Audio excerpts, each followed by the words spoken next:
వాస్తవానికి క్షుద్ర పూజల్ని నమ్మినా ఆచరించినా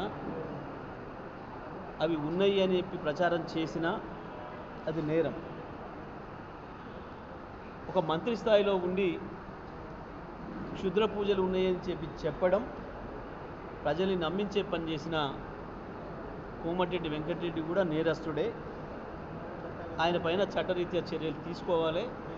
ఆయనకు మంత్రివర్గంలో ఉండే అర్హత కూడా లేదు.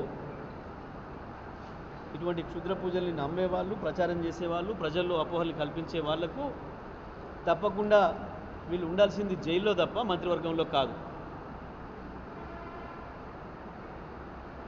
ఆయన ఉండాల్సింది జైల్లో తప్ప మంత్రివర్గంలో కాదు. మీ ఇంట్లో కూడా ఆచరించడానికి లేదు క్షుద్ర పూజల్ని, ఎవరింట్లో వాళ్ళు కూడా ఆచరించడానికి వీలు లేదు.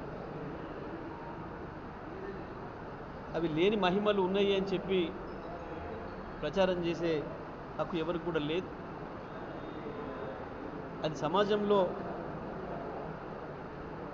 ఒక చెడు పొగడల్ని తీసుకొచ్చే సాంప్రదాయం. అది గతంలో మనం చూసినాం.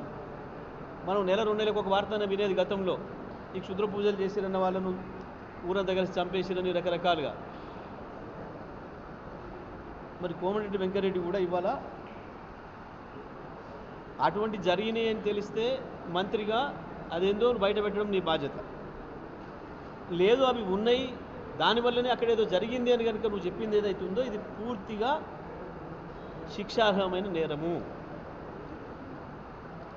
కాబట్టి నేను వెంటనే డిమాండ్ చేస్తూ ఉన్నా ముఖ్యమంత్రిని, కోమటిరెడ్డి వెంకటరెడ్డి తన వ్యాఖ్యలను ఉపసంహరించుకుంటాడా, ఎటువంటివి లేవు, క్షుద్ర పూజలు ఉండవు అని చెప్పి చెప్తాడా, లేదా మంత్రివర్గం నుంచి తీసేస్తారా, ముఖ్యమంత్రి నిర్ణయించుకోవాలి.